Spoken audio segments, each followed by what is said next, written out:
Hello, guys. Hello guys, and welcome here to the ProDota Cup series by Hitbox TV. Here we're in the SEA region. We're watching a match between Nasty Potatoes and XctN, the first best of two of the day for the SEA region. And Nasty Potatoes come high from a win, and XctN will be playing their first match today against Nasty Potatoes. So it's actually going to be pretty exciting seeing who's going to win this first match of the best of two. I mean, you don't really know.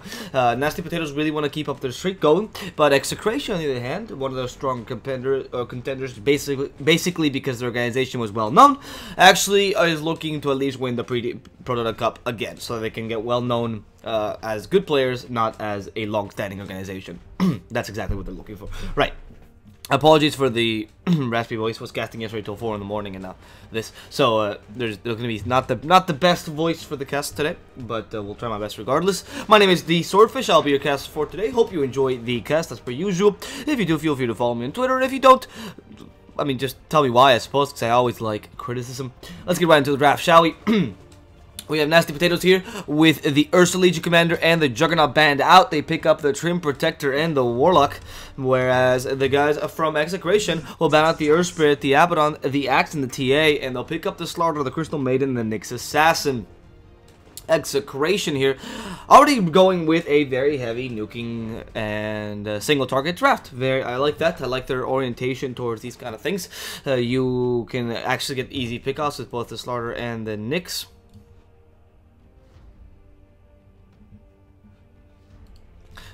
Because the Slaughter and Nyx obviously goes around, amplify damage. Vendetta actually deals a considerable amount of damage in the early game, and then you buff him or you kill him out with the Impale, Spike Carpus, and whatnot. And Crystal Maiden allows you to make all these or do all these shenanigans in the early game, which is pretty good. But Nasty Potatoes goes a complete different route. They choose to go Trim Protector and a Warlock, giving them a lot of healing. Now a Lifestealer as well to have some sustain in lane. Very hard to gank these guys, even with a Slaughter. And despite the fact that Lifestealer has very low armor, or well, low armor for what a carry which should have, he should still be fine with a Warlock and a Trim Protector helping him out, especially how powerful a Trim Protector is with that living armor. Completely crushes a Slaughter in the early game, and even the Crystal Maiden and the Assassin to some degree, and they're not easily gankable heroes either. The Slaughter can find the Trim Protector in the trees.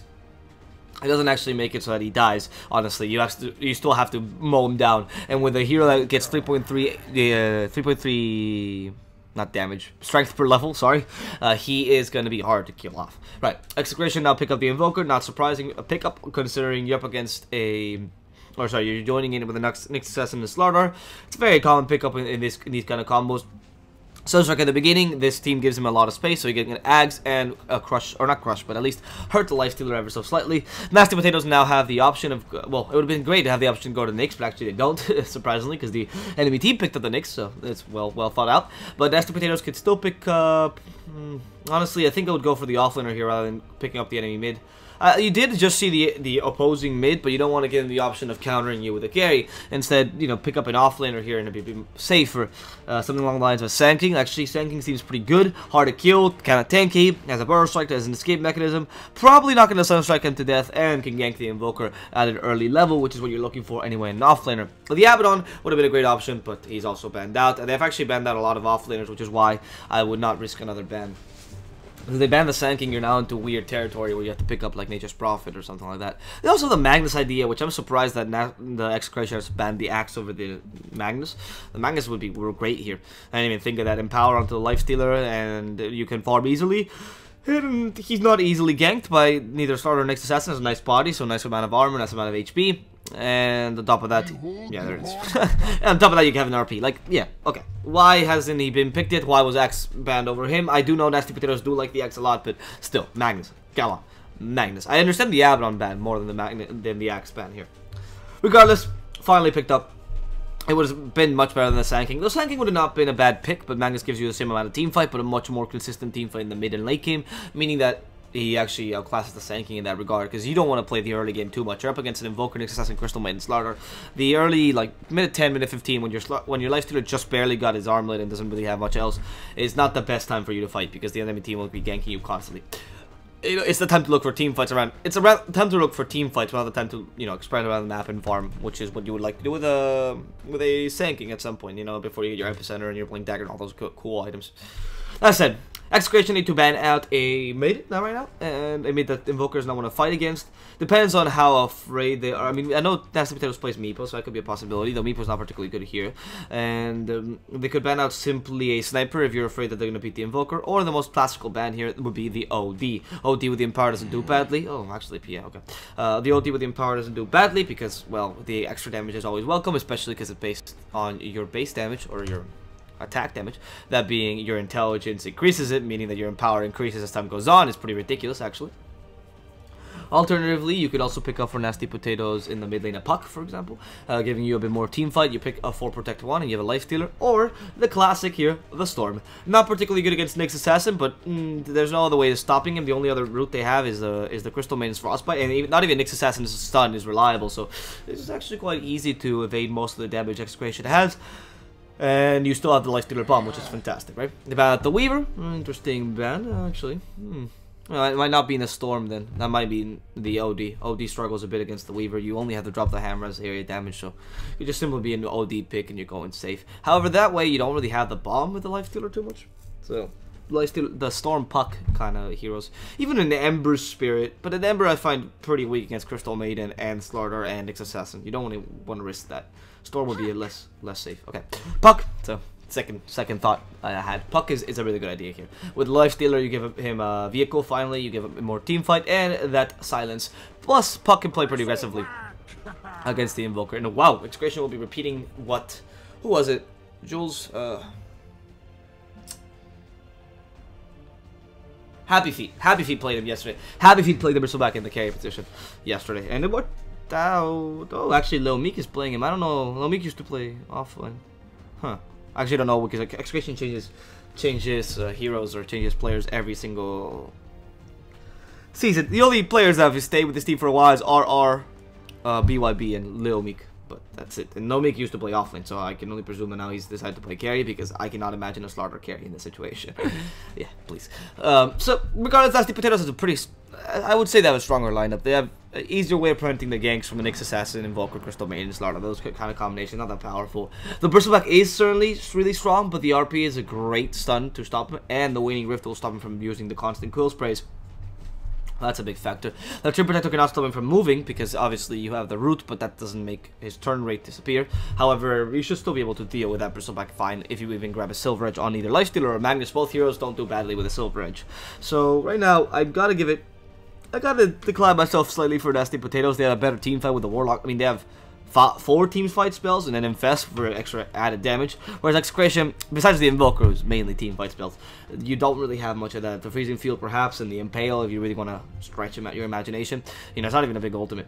And I'm not even, like, if you're going to count the Impale, you might as well count the Waning Rift as a team fight spell as well. And the Bristleback is hard to kill, certainly, but if he's going to be able to control him with constant stuns, which is exactly what the guys at... XctN, or sorry, at Nasty Potatoes have, then he's not that much of a threat. Because you can just Dream Coil him, Waning Rift, and then he's like, oh, what do I do? I'm gonna break the Dream Coil, and then you're stunned for 2 more seconds. Like, okay, well, congratulations, man. You can't do absolutely anything now, because you've been stunned forever. And they even have Waning Rift Silence to catch you. And they can even use the Roof Trellin's Overgrowth in case you start becoming a nuisance, so you want to hit someone. No. The Warlock can always use his Golem for an extra second stun. And by that, and the RP, of course. And by that time, if you're not dead, the rest of your team is certainly dead, because they've been concentrating on something, hopefully, and they've just won, obviously. It seems like a really hard match, frankly, if you guys had XctN. In the mid game. In the early game, I guess, is where you shine, because you do have that laning potential with the Crystal Maiden, with the Bristleback, with the Slaughter, and more importantly, you have the fact that... Oh, Lil Meek. Okay, so yeah, Lil Meek was back to playing in the... Not even offlane, actually. The offlane's they changed to 3 squares, and Lil Meek will be the Slaughter in the safe lane position, and Harley Quinn will be playing the Bristleback carry. Okay, cool. Right, what I was saying is that the guys at XctN are not going to have the huge advantage in the early game, because obviously, even though you do have a slightly better laning stage, it's not like you're fighting against weak heroes, especially a Twin Protector and a Warlock that'll make sure the Life Stealer will stay together for a while. The Puck should be able to win his lane anyway. So maybe the main source, or where they should stun first, or where they should attack first, would be the mid lane, try to help the Invoker out a bit, or they just put presence. I would just not concentrate on the top lane, because the Twin Protector and the Warlock don't like rotating, particularly they're not really good rotators. At best, they'll TP to a tower when someone's dying, but they won't be able to do much anyway, so that will be the idea here. You could tower dive pretty safely with the Slardar and with the Crystal Maiden here. Even with the Crystal Maiden, honestly, because, wow, really? This is a really poor Crystal Maiden. No Arcana, no Immortals. Extra cleavage. No Arcana, no Immortals, Jesus Christ. Where's my pretty princess? That said, that way XctN can dive towers and take a pretty good advantage of the lack of stuns in the enemy team. They have to rotate a support, if anything, a core, if anything, to get one of those stuns out. And oh, what a beautiful skewer by the Magnus.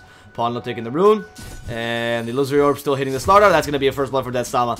Easy job as the skewer catches both and puts them in a really precarious position. They take advantage of that, and they kill him. Good job.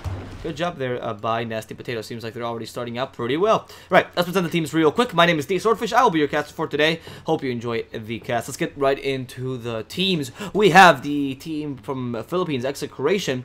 We'll be showing off on the left-hand side. Right inside the good guys. Lil Meek on the Slardar in the support position. The carry this game is going to be Harlequin on the Bristleback, playing the Crystal Maidens RR. And the off-lane position... Oh, R used to play support. No, he used to play Nyx Assassin in the support position, right. Playing the Nyx Assassin in the off-lane is 3 boxes. I don't know what his actual name is, because he does seem to be a stand-in, so could just be a stand-in. And the mid lane is BYB on that Invoker. As for Nasty Potatoes, we have the Magnus. Ooh, okay, played by Death Summon. They're actually going to go on Eden. Wait, give me a second. Eden, no, please, one more Quill Spray, that's all they need. The Quill Spray is going to hit him, and the big tree, the big oak, is going to be brought down here by the power of Harlequin. That's a 1-2-1 score for the guys at XctN. Now finally evening the score with that kill, but still you can see a net worth difference. It's quite considerable already, just because of the first blood. Right, that's Sama's going to be playing the Magnus in the offlane position, the first support being Crimson on the Warlock. Joining him will be the carry playing the Lifestealer TMD. The Twin Protector played by Eden, and then finally in the mid position, Ponlo on the Puck. And for now, you see that they're winning actually most every lane. The guys from Nasty Potatoes, they do have a better lane control, which is the big thing. They even rotated the Twin Protector down bottom, even if it's just to help for a bit, which is not bad. I mean, you're up against a Bristleback, not the best hero if you're Twin Protector, honestly, to deal with, but you still can put a bit of presence with your Leech Seed later on. It's one of the best healing spells in the game. Frankly, Leech Seed, if you consider it. It does damage and healing per pulse, if you think about it. So in the early, in just level 1 with what is it, 6 pulses, 6 times 15, you're already healing a 90 damage, or well, yeah, essentially it's a purification, but in the area. So that's pretty great, actually, if you consider it that way. Leech Seed is even better than Living Armor for healing. So if someone's attacking you with that extra 90 healing and the slow and the damage that you're dealing to the enemy team, you're pretty much screwed. The only reason why it's not, you know, better than purification is because it's not pure damage. Besides that, Leech Seed is such a more powerful skill. Oh no. He stole double damage though. Wow, this is bad. This is not good. If he actually decides to go mid, and he comes with a, yeah, he does come with a Poison Orb. They don't see this. They've picked out something, but they don't see the Twin Protector.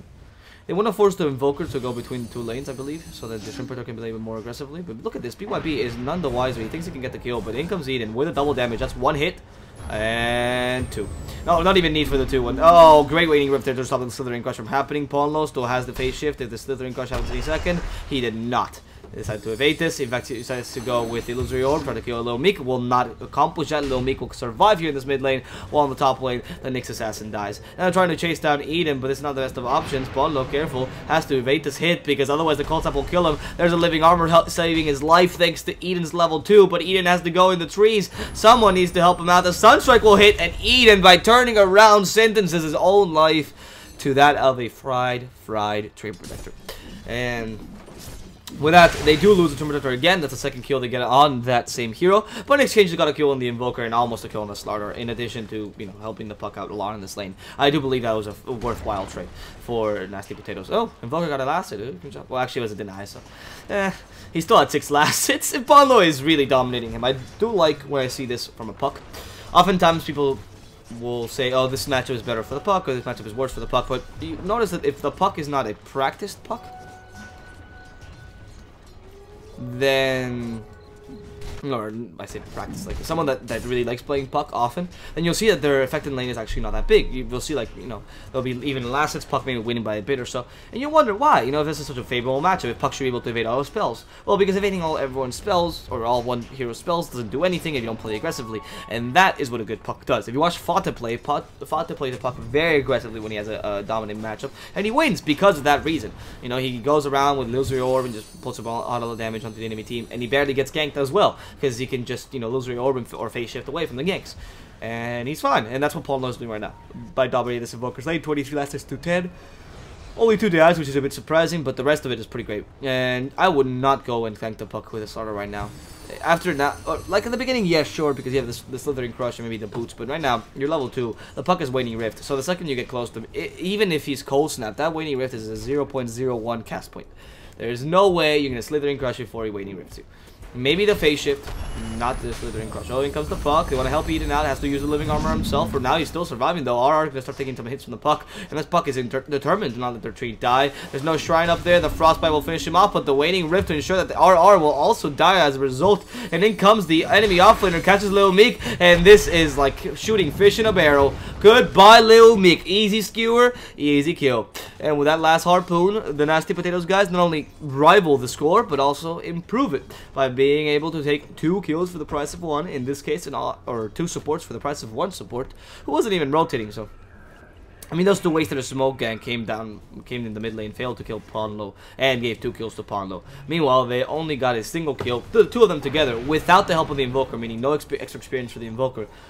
And they only got the kill on the Trim Protector. So honestly, this game is going surprisingly well for Nasty Potatoes. Every single trade seems not favorable, but or seems, you know, pretty even, but it's actually very favorable for Nasty Potatoes, just because they all usually get double or more of what they can. The only thing that's not going too well for them, I guess, is the lanes, but even so, or in the last hits, because the Bristol Black is getting a decent amount of last hits, but even so, the puck is beating the Invoker, even if it's not by much anymore, because, you know, the Invoker was still getting his minus and whatnot, but he is beating him by a lot in net worth, just because he's leaving the lane off him, which I like. The Lifestealer is beating actually no, he's tied with the Bristleback in terms of last hits, but he is putting a lot more pressure into his Nyx Assassin. The Magnus is receiving, which is an important factor. That's a whole level difference between them.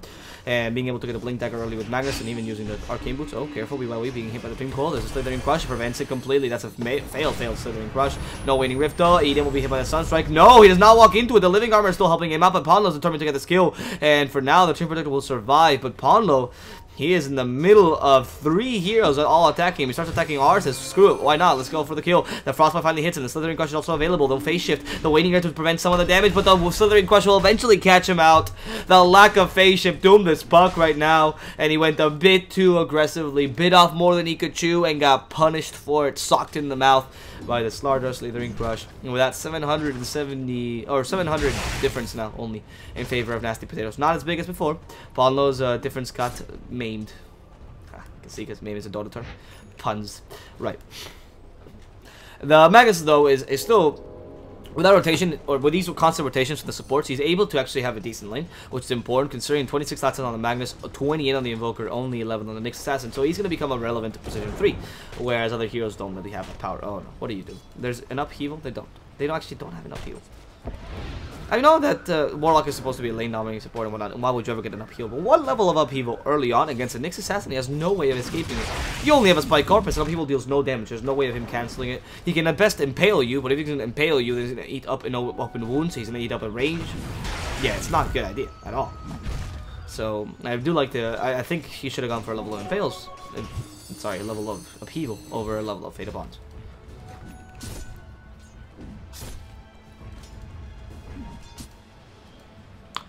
Now, the top lane, they seem to want to go on Assassin again. And again, no people, so he keeps getting, or trying to get kills with the, last hits with the Impale, which is working out for them for now, because that's all the last hits he got, which is not bad. It's like Shockwave spam, but a Impale. And no, he tried to TP here. They actually stunned him out with one Trim Protector hit.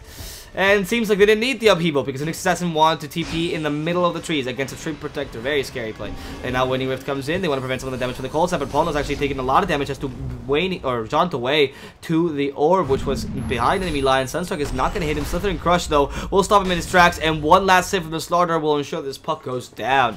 He's just not having a good lane right now. They're harassing him ridiculously so, and he's playing aggressively, and they just punish him, you know. First time, fine, shame on, first time, that they fool you, shame on you. But second time, shame on me, man. They fooled you twice. Don't go back in. Puck, you can't play this aggressively. I know I was commanding your plays, but you have to be careful because the rotations here from XctN are being very, very good. They're ensuring, essentially, that the Invoker has a decent lane so that you can carry them to the mid game because they know that the rest of their lanes are not going too well for them, which is expected anyway. So the point here is that Nasty Potatoes are falling into this trap of giving farm to the Invoker, giving farm to the Slaughter, and ensuring that the levels for both the Slaughter and the Crystal Maiden are not as low as they may seem. Because the Crystal Maiden is almost level 6, no, actually just barely getting to level 5, but Slaughter's almost level 4. Compare that to a Trip Protector who just barely got to level 4. It's not the same. Oh, no, another kill onto Pronlo. Very much utilizing that Sunstrike to its full potential. That's another kill thanks to the Sunstrike because of BYB, and more importantly because of that Slaughter, which is rotating magnificently. And with that, the Puck is now officially, well, officially poor. He's officially below the poverty line because Invoker has beaten him. Congratulations, Invoker, you did it. They've also been in them in terms of net worth. As you can see, the graphs are actually going now in XctN's favor, even if not by much. It's an amount, you know. It shows that the XctN are actually doing a bit of work. That's pretty good because they had to do a bit of work in the early game. The whole point was to get ganks with the Nyx Assassin and the Crystal Maiden. If they hadn't done this, then they would have been in a much more difficult spot because you have a Bristleback as your carry, which I mean, whom. I do not think the Bristleback is that bad of a late game carry, as many people do seem to believe in, especially with the 30 health region or the Cool Spray stack. Other talents are actually pretty good if you want to go offensive or defensive. However, he is not a hero that does well by just statically farming going to the late game. He's a hero that likes to dominate the enemy team and go into team fights and then get into the late game right now with expensive items like Assault Cuirass, which you just got from team fights. And you're up against a life stealer, so it's not going to be easy, especially because your HP is going to be quite decent. You don't usually get too much armor. Your agility gain is pretty bad.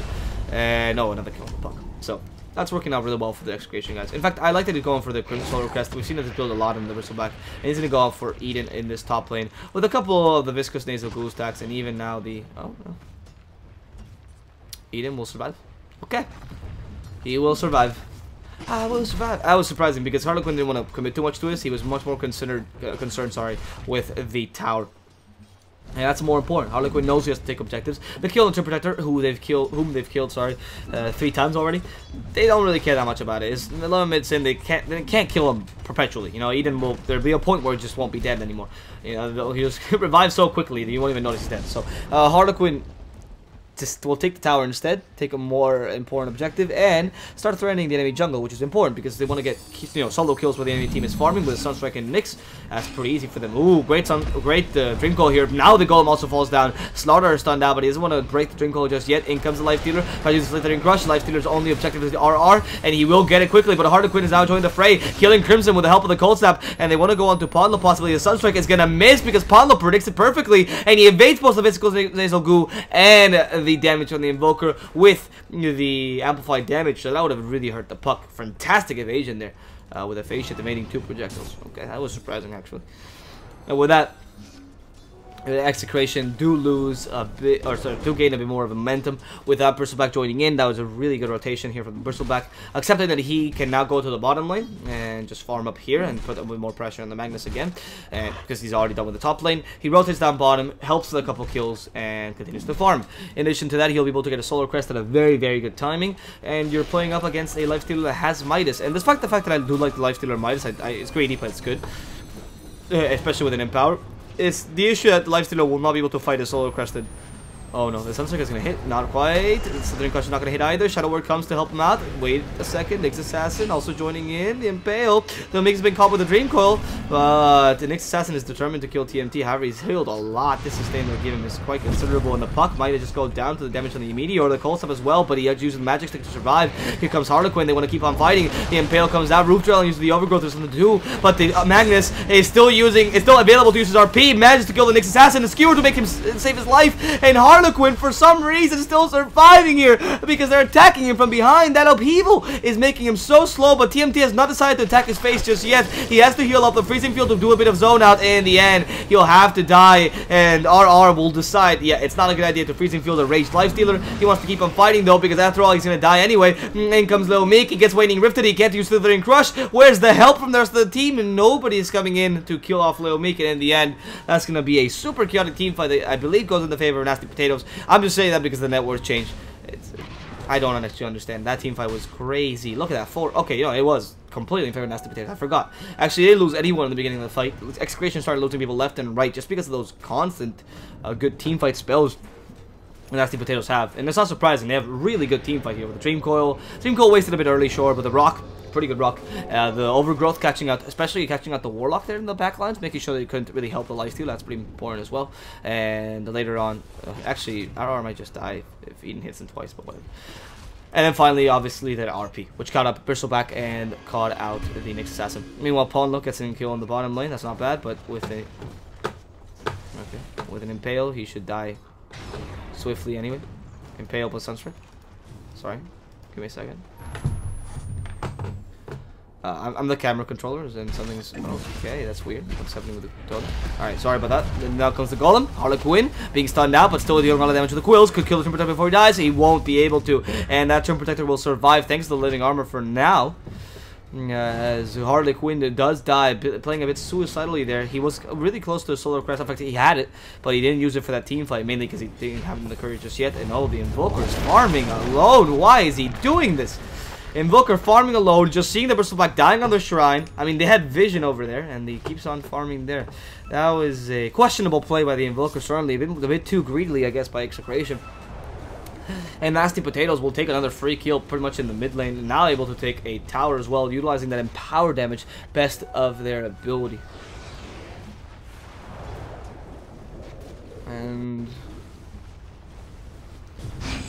Palma catching out the Slaughter, and the Dream Coil as well to tie him down. Bye-bye Slaughter, but the Puck could die anyway. Careful, the Frostbite comes in, but there's a beautiful RP, bringing back the support and the Nyx Assassin. Palma will die regardless to Harlequin, but they don't care too much about the Nyx Assassin, sorry, about the Bristleback, because they have killed everyone else on their team. They still have an Overgrowth if needed in 50 seconds. They want to continue fighting, and then Infest is also available. But really, Nasty Potatoes is more than anything looking to take objectives now and farming a bit more slowly. They don't want to be harassed constantly by XctN. They're only going for team fights because they know they can. But right now, the whole point would be to get some form of the lifestealer and take advantage of that empower. He's already got his armlet, so he's actually very hard to kill. That extra armor from the armlet is great.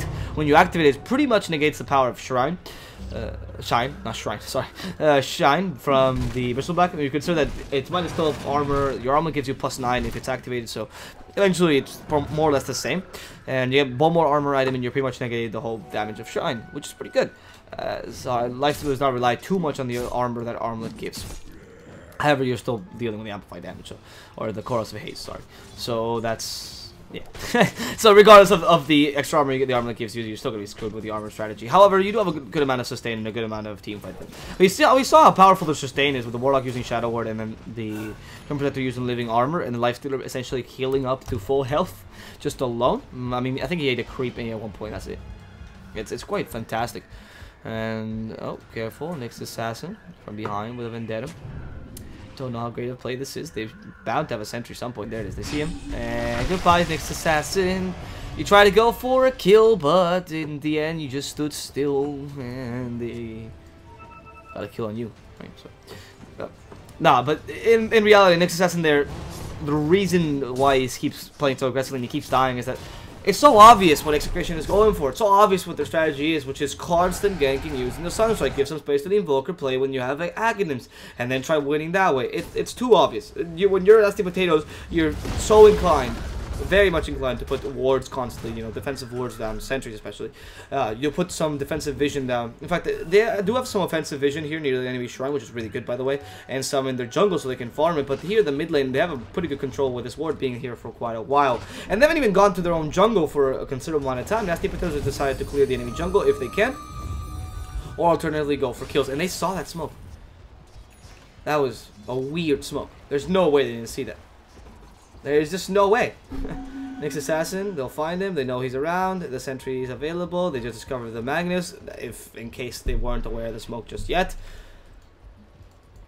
Sentry, oh, there it is. They're gonna catch him out right exactly where they want him. Now it's fantastic sentry by Crimson. Spidey senses were tingling. He's screw it. Let's just put a sentry down. It's better to carry around dust or something like that if you're really gonna have those great spidey senses, but whatever. Sentry worked out there. And the True Protector getting that kill. No, was it Ponlo? Ponlo got that kill.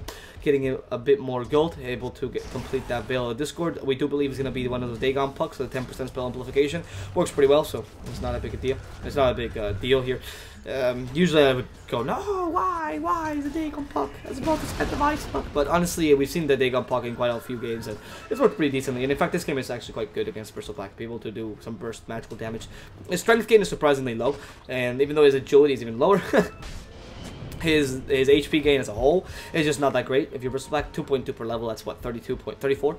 Yeah, around 34, 36 maybe per level. That's not that great. Compared to the Lifesteal as 3.0, you're actually going to become a pretty weak tank later on in the game. You rely too much on your Bristol Black. If the puck just waits till you have your, till you're facing him, and you go Veil of Discord, Dagon, boom, you're done. Yeah, he's going to kill you for sure. And what is Sanjay for TMT? Interesting. Is that going to be Sanjay Yasha? Yeah.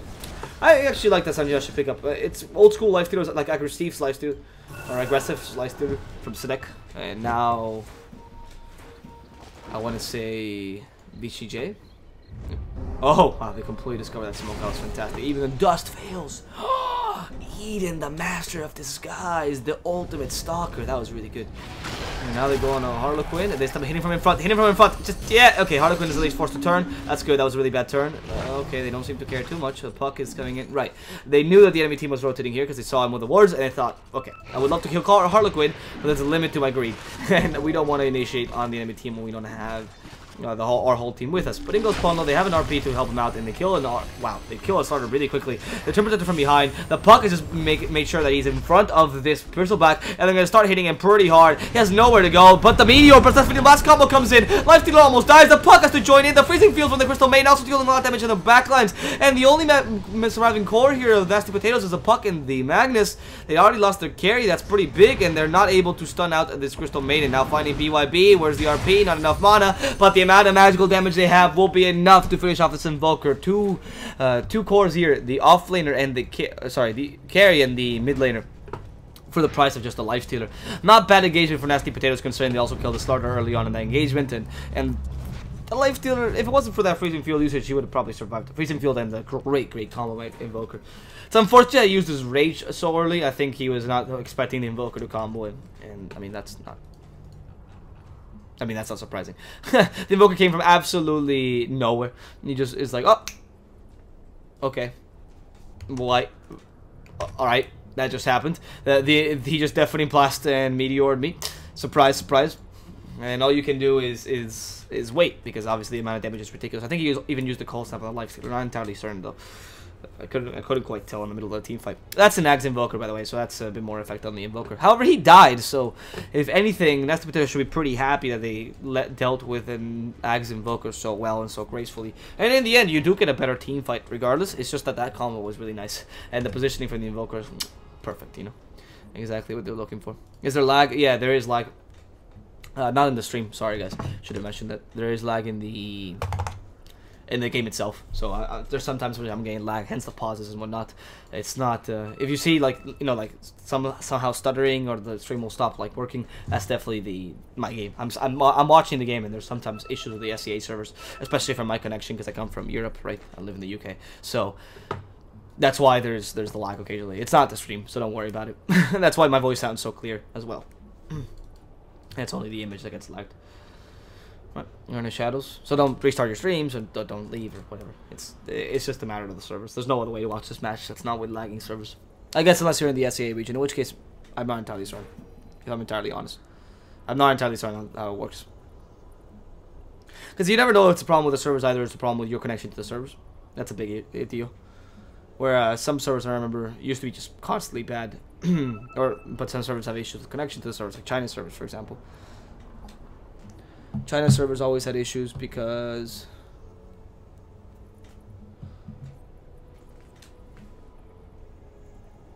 obviously the firewall from the country, so you wouldn't be able to connect to them, and you would always have lag, no matter what. When I used to cast Chinese games, it was horrendous. Like, oh, and they're starting to hit each other, and okay, that's a PowerPoint, a PowerPoint presentation now. Let's enjoy our PowerPoint presentation, guys. Very cool. I don't know who's died or what's happened, but hey, I believe in these people. I believe that their game is going pretty well for both teams. That's all you can cast because you're literally not seeing anything in the middle of the team fight.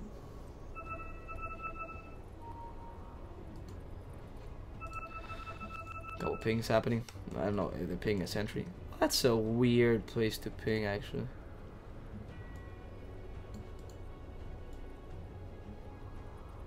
That's a very weird place to ping. And we don't know they have a sentry because they don't, obviously. And who was that pinged? Was it Orange? I believe, yeah. Invoker.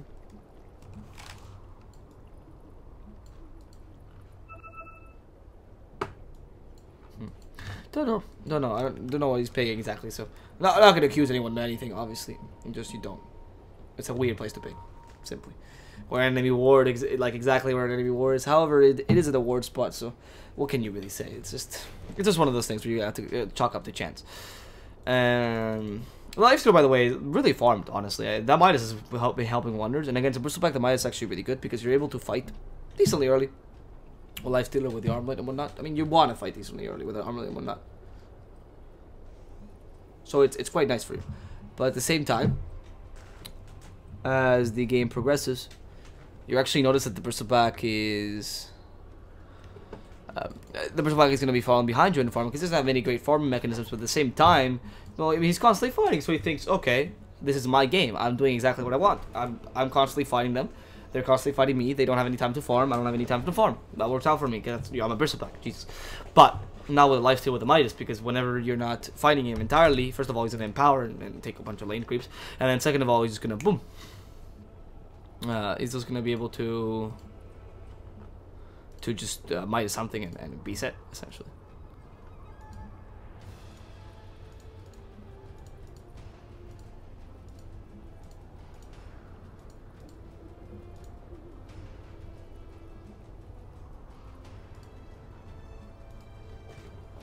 For now, the pause will continue. Hopefully, it's not too long of a pause. He's reconnecting now, he says, but that reconnecting now came a while ago. Whatever. He'll come back eventually, is the point.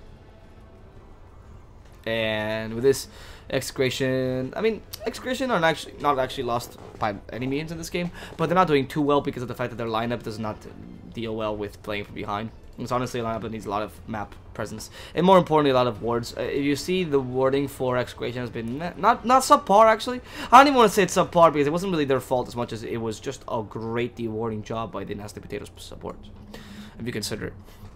A lot of the warding here, for example, was very aggressive. In fact, they've been playing with creative ward spots like this one, where it's not that common, doesn't give you that much vision, but it's decent, right? I mean, it does give you a decent amount of vision, you know, when they TP to the tower and all this area, right?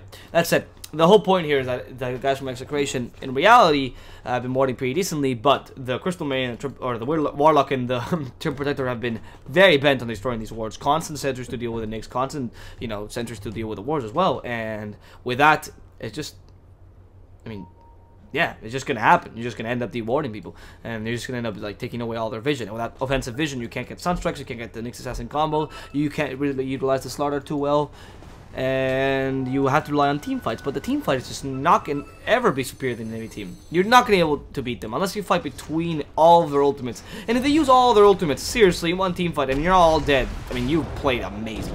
Oh, that was an unnecessary impale when he could have just attacked them. Right, Polno could have died. And now he's going to get a double kill. Okay, so the Ricochet League hits him. The Nyx is not going to die. That's pretty good. Lil Meek might. There he goes, pointing Rift. And Polno gets that kill on Lil Meek. Just casually. Getting a Midas as well to increase his experience gain.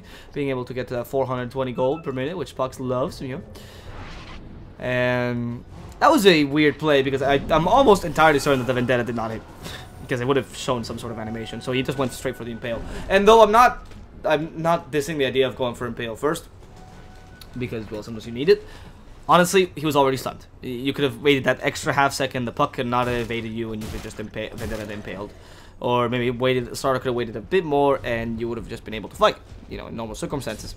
Regardless, it was just not the best of plays for the guys at XctN, losing that kill on the puck, and more importantly, losing the starter in the process. Unnecessary. Oh no, BYB. There's the Empower as well for the Tomb Protector. First on.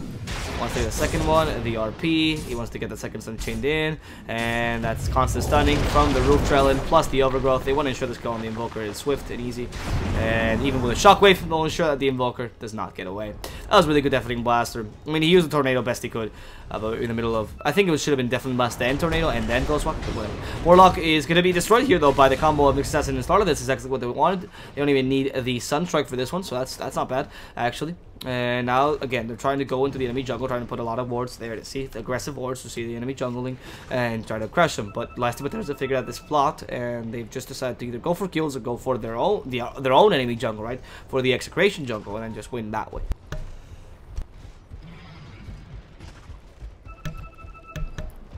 With his Slardar, by the way, being chased out by a Twin Protector really fast. And it comes to Puck with a surprise. Kinder surprise for the Slardar. It is not going to be a chocolatey one, but it's going to be full of blood regardless. Now the Nyx Assassin, using Spike Carpus, already losing that stun. Harley Quinn will be able to make it out. No! Great Dream Cold to stop not only Nyx Assassin, but also Harley Quinn, who was TPing on the side. I don't even know if they knew, but regardless, that was a great Dream Coil. Picking up Bristleback and destroying him now. There's no way he can outrun this. They're just hitting him everywhere, you know. Side, back, face. It's just... It's like watching someone getting beat up in a bar. It's poor Bristleback just can't do anything. It's like, ah, please stop, please stop.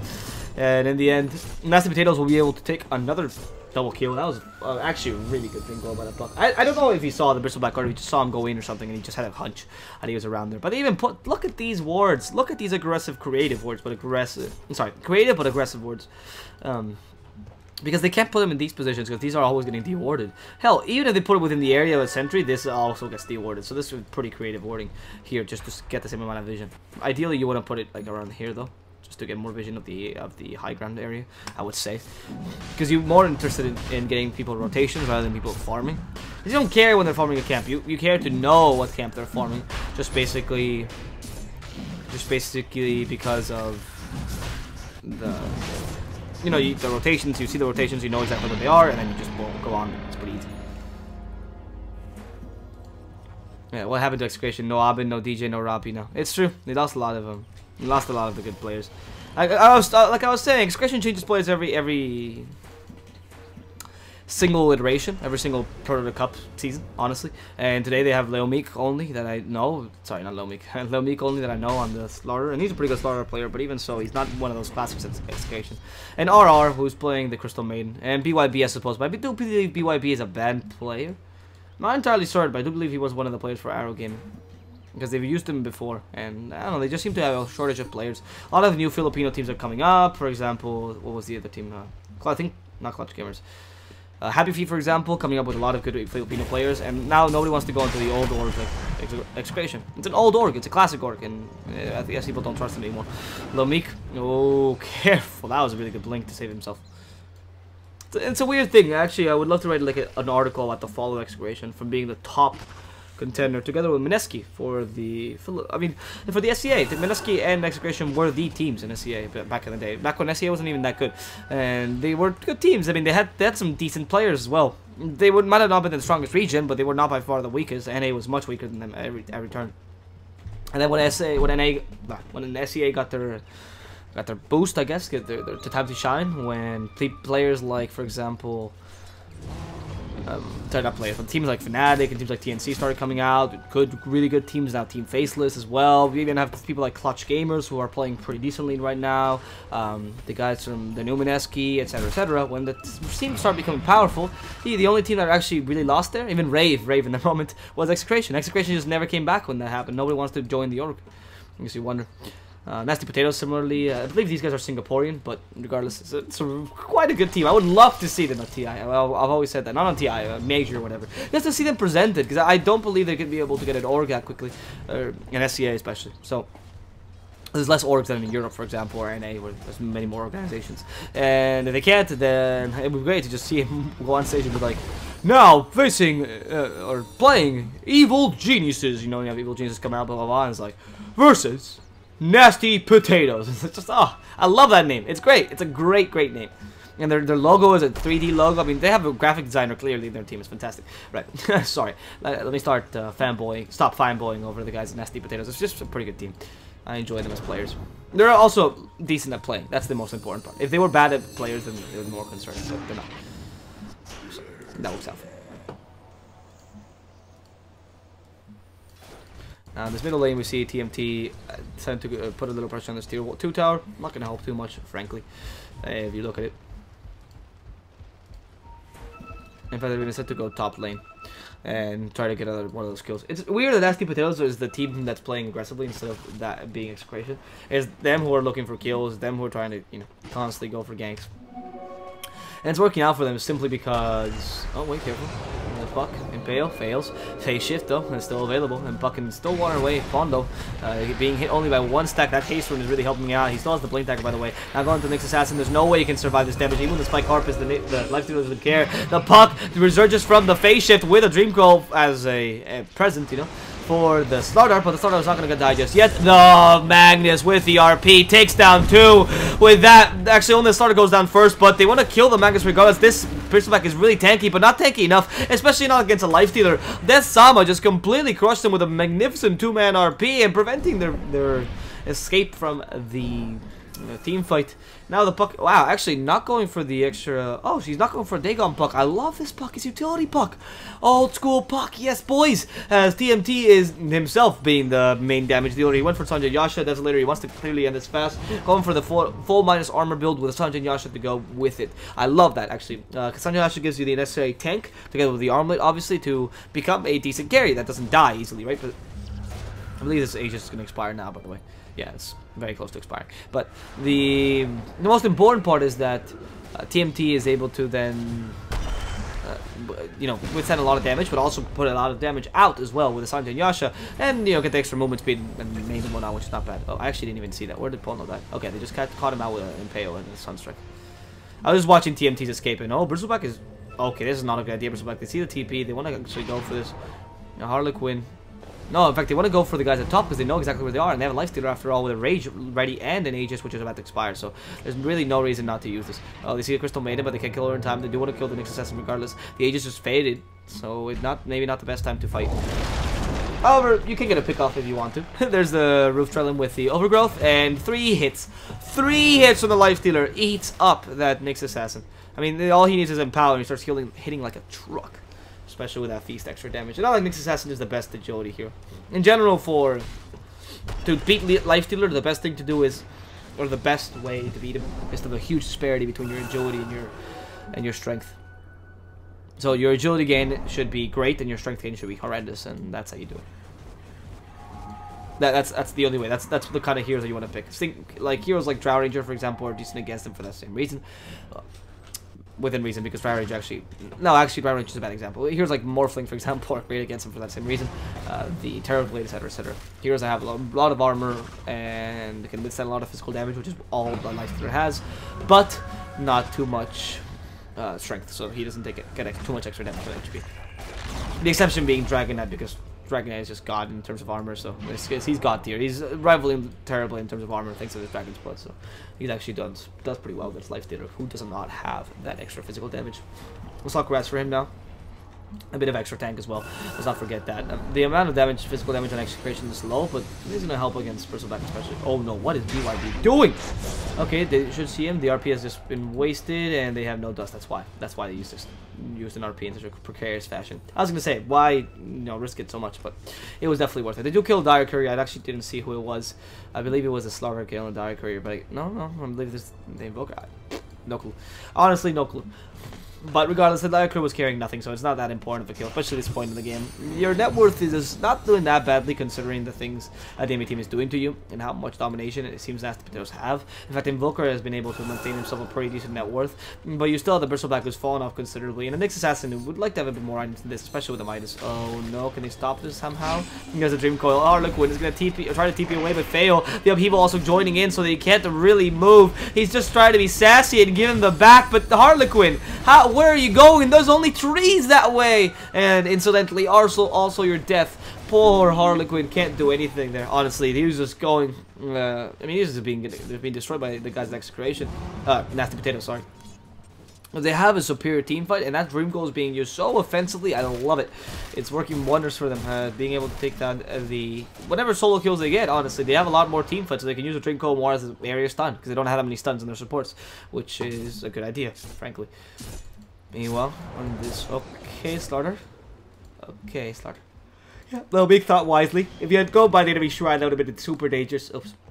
Super dangerous idea to go by the enemy shrine. Instead, he says to go by the bottom, or take this route, which is much safer, especially because there's no trees, so it can protect against on you.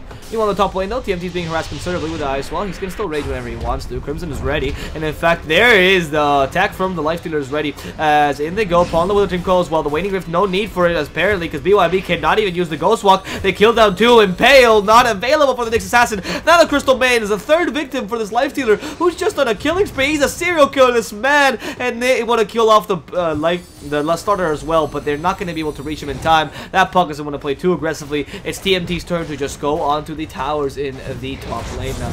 Oh, the RP comes out, catches out the Bristleback. That's all they needed, really. Even the Overgrowth being used, committed to kill this Bristleback who has no buyback, and all the spells miss onto the Lifestealer because they just can't hit him when he has Rage on.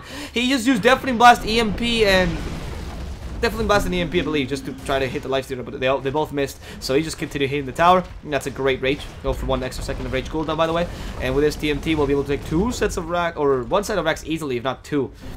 This could be game, honestly. The only thing defending him is BYB. Rage, TMT, Rage. Doesn't want to use it just yet. And the Skewer is available, but the Eels have to stop the Skewer. And he just barely had enough mana for it. The Sunstrike will come out, but not hit anything, not even TMT. And they will proceed to attack this tower as the Leech Seed continues to heal the rest of the team. Then Sama also regained a bit of mana thanks to the Arcane Boots within his team. And that mana burn is only hurting the Lifestealer. You know, it's barely hurting the Lifestealer. You can always Rage it out.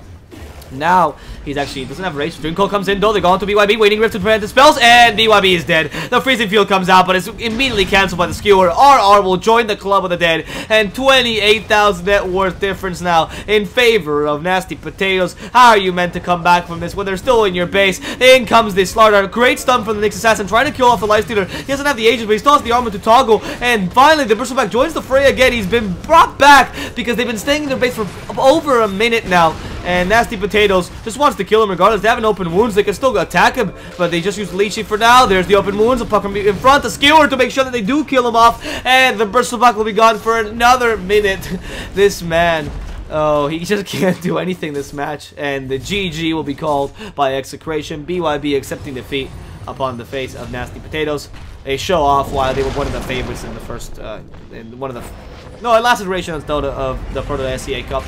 And while it's still one of the favorites, doing pretty well yesterday and today. They want to conserve that winning streak and get a 2-0 against Execration. Will they be able to? We don't know. We'll see very shortly. My name has been DSwordfish. I have been your caster for today. Hope you've enjoyed the cast. If you did, follow me on Twitter. If you didn't, feel free to tell me why in the chat. And we will see you guys shortly with the next game between Execration and Nasty Potatoes, where Execration will be trying to tie this series, and Nasty Potatoes will be trying to take the 2-0. See you soon.